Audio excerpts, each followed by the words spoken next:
Hi friends, so today's video is a continuation of the series that I've started on King, Warrior, Magician, Lover, Rediscovering the Archetypes of the Mature Masculine by Robert Moore and Douglas Gilette.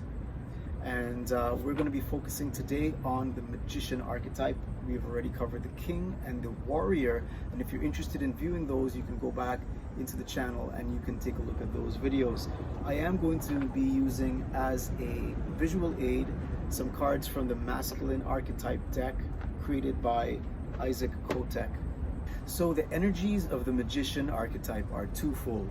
So number one, the Magician is the knower, and number two, the Magician is the master of technology.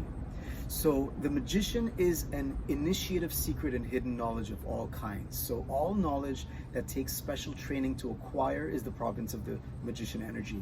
So anything from being a student in university to studying a trade, to shamans, medicine men, wizards, lawyers, technicians, anything basically that requires knowledge that other people don't necessarily possess. So let's take a quick historical look at the Magician archetype as it would have manifested in different roles in society from ancient times to the present day, starting with that of the shaman. So the shaman is the person who in the tribe, in ancient times, in traditional cultures and societies all over the world, basically this is the person that knew the secrets of the movements of the stars, the phases of the moon, the north-south swings of the sun, when to plant, when to harvest, when the herds would arrive next spring, and predicted the weather, had knowledge of medicinal herbs and poisons, and also the hidden dynamics of the human psyche. So people would have gone to him with their questions, their problems, their pains, basically both of the mind and of the body. He helped others think through their issues in ways that are not obvious to them. He was a seer, he was a prophet, basically a master at containing and channeling power. Later on down, we have the creators of civilization. So once civilizations started cropping up, it was the magician that was at the forefront, basically creating not only civilization, but also written language, discovering mathematics, engineering, astronomy, and law. So another historic manifestation of the magician energy is found in the Gnostic movement. So coming out of the ancient Greek mystery religions and given new life by Christianity, Gnosticism basically was a movement that is characterized by knowledge. In fact, the word Gnostic is related to the word gnosis, which is a Greek word for knowledge. It's basically knowledge, however, on a deep psychological or spiritual level. So they were basically knowers of the inner depths of the human psyche and the hidden dynamics of the universe. They basically taught their initiates to discover their own unconscious motives and drives, to see through delusion and find oneness with the center that lies deep within. The Gnostic movement was persecuted out of existence by the Roman Catholic Church, but it was given a new expression in the movement we call alchemy. So in spite of the persecution of that magician class by the church, this archetype could not be cast out, as no instinctual energies of the psyche can actually be cast away, because they're all within us all. It doesn't matter, that's irrespective of race, religion, where we come from, what age we live in.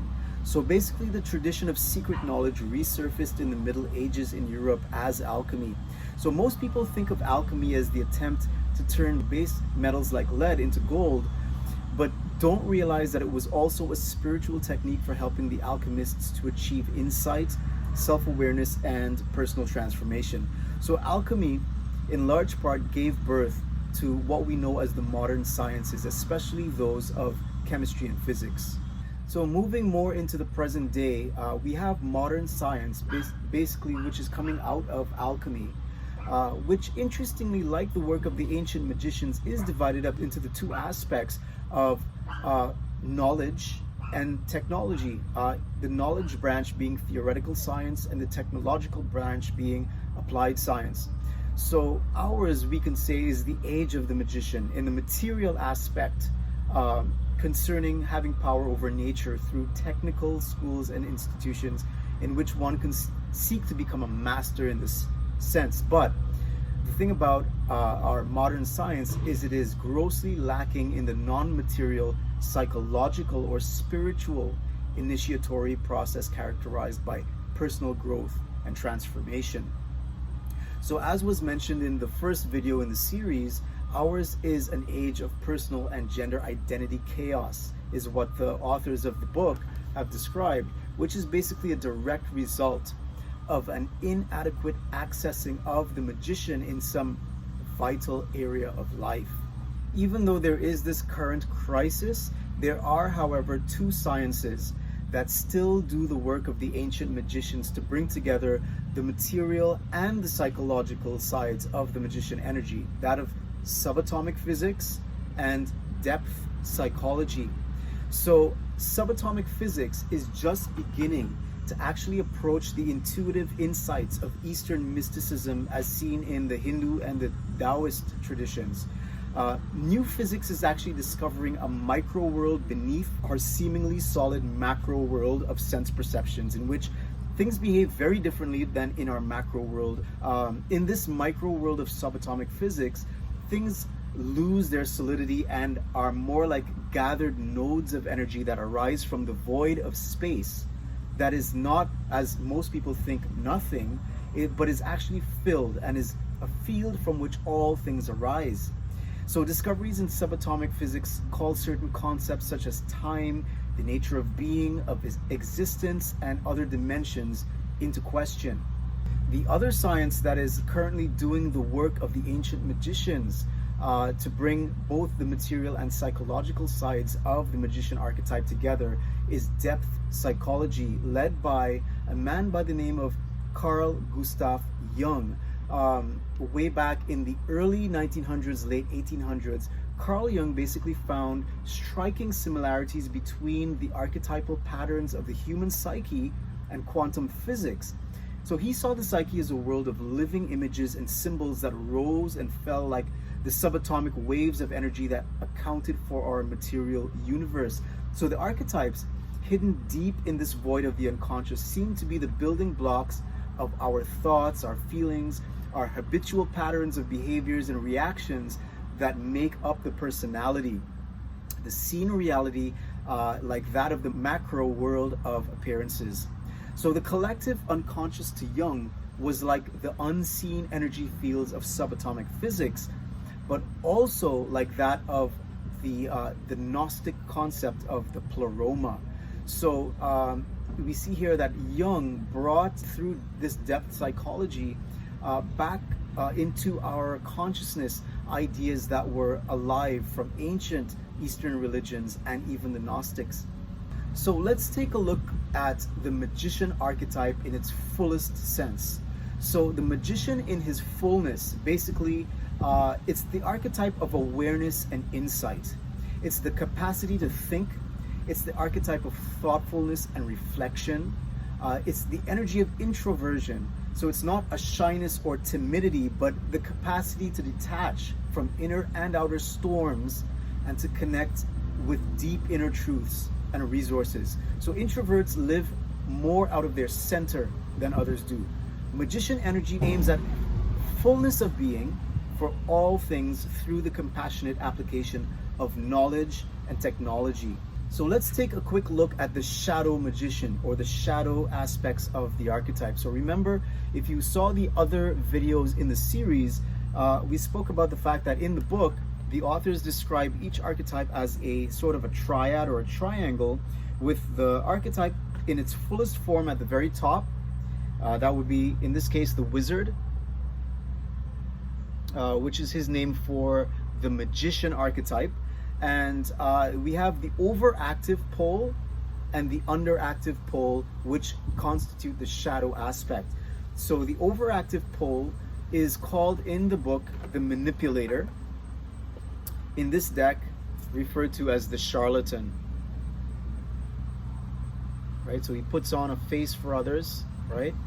So the manipulator, or the charlatan, maneuvers people by withholding from them information that they may need for their own well-being, and charges heavily for that which he does give. So it is not only, or he is not only detached, but he is also cruel. You can see that he does not have any scruples. So some examples given in the book are doctors who routinely withhold vital information that would allow patients to make informed decisions about what's really best for their own health. They also use the example of the legal professionals with their complexity of law and coded language of legal procedures that are basically meant to confuse the general public. And also they refer to the manipulation of the public psyche through advertising. So basically the manipulator or the charlatan not only hurts others, but hurts himself as well. So he thinks too much, he stands back from his life, he never really lives it. He's caught in a web of pros and cons about his decisions, and basically gets lost in a labyrinth of reflective meanderings from which he cannot extricate himself, as the authors put it.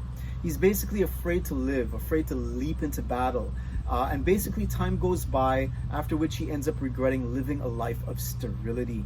So in fear of making the wrong decision, he basically makes none. By fear of living, he cannot participate in the joys and pleasures that other people experience in their own lived lives. So basically, whenever we're detached and unrelated and we withhold information that could help others, or use it as a weapon to belittle or control other people, or to bolster our own status, we're falling under the influence of the shadow magician, of the manipulator. So now let's take a look at the passive pole of the magician archetype, that of the naive or innocent one, as it is referred to in the book, or in the deck referred to as the know-it-all. So this person wants the power and status of the magician, but does not want to take responsibility, the responsibilities that belong to the true magician, such as sharing and teaching, taking care of others through their initiation process, being a steward of sacred space, knowing himself, and becoming skilled at containing and channeling power in constructive ways. So this person basically wants just to learn enough to derail those who are making worthwhile efforts, and they are very slippery and elusive. They get others to question their own intuitions about their behavior when they are confronted for their motivations. So in being able to access the magician energy, the authors of the book King, Warrior, Magician, Lover refer to a psychological exercise for separating the ego from your emotions without at the same time repressing your emotions. And this is called focusing. So basically, when you sense the onset of very strong emotions such as fear, envy, anger, or despair, you're basically going to allow yourself in your imagination to sit down in an observation chair. So as the feelings arise or come up, you're imagining placing them carefully in a stack in the middle of the room. So basically your job is to sit back and watch the feeling. So you're watching its color, its shape, and the nuances of its emotional tones. But you have to be very careful that you only watch the feelings. You don't judge them, you don't put them down in any way. You're just supposed to observe. So if the feelings are in the middle of the room where the ego can see them, then they're not being repressed. And that's the important thing, is that we're not trying to repress our feelings or emotions or hide them or try to pretend that they don't exist. You want to be fully present with them, but you want to observe them. So when the force of the feelings has passed, you banish them. So focusing, this particular process basically strengthens the connection to the magician energy. It's basically the magician in you, or the magician archetype, that allows the person to watch and think, to enable the ego as well to place the feelings in an orderly stack in the imagination, in the room, in the imagination, and thus contain the emotional energy is going to lose its power. So the strengthened ego can then use its raw emotive energy to transform it into a useful and life-enhancing form of self-expression. So when properly accessing the magician, what that looks like is that we are adding a dimension of clear-sightedness, deep understanding and reflection about ourselves and others. We have technical skill, but not only technical skill in outer work, but also there is an inner handling of psychological forces. So remember, any energy or any of the four archetypes does not stand very well on its own. It needs to be tempered and balanced by the other three. So the magician energy does not stand well by itself, but has to be balanced by that of the king archetype, the warrior archetype, and the lover archetype. So the magician as the king is generative and generous. The magician as the warrior has the ability to act decisively and with courage. And the magician as the lover uses the containment and channeling of energy for the benefit of others and the planet. So there you have it, guys, the magician archetype. If you found any value in this video, I'm going to ask you as a favor to hit the like button. It actually will allow this video to be pushed up in the algorithms for other people to benefit from it. Also, if you are interested in being updated when I come out with new videos, such as the video that's going to be coming out on the lover archetype, subscribe to the channel. Also, share the video if you think someone else can benefit. Have yourselves a great day, and I'll see you in the next video.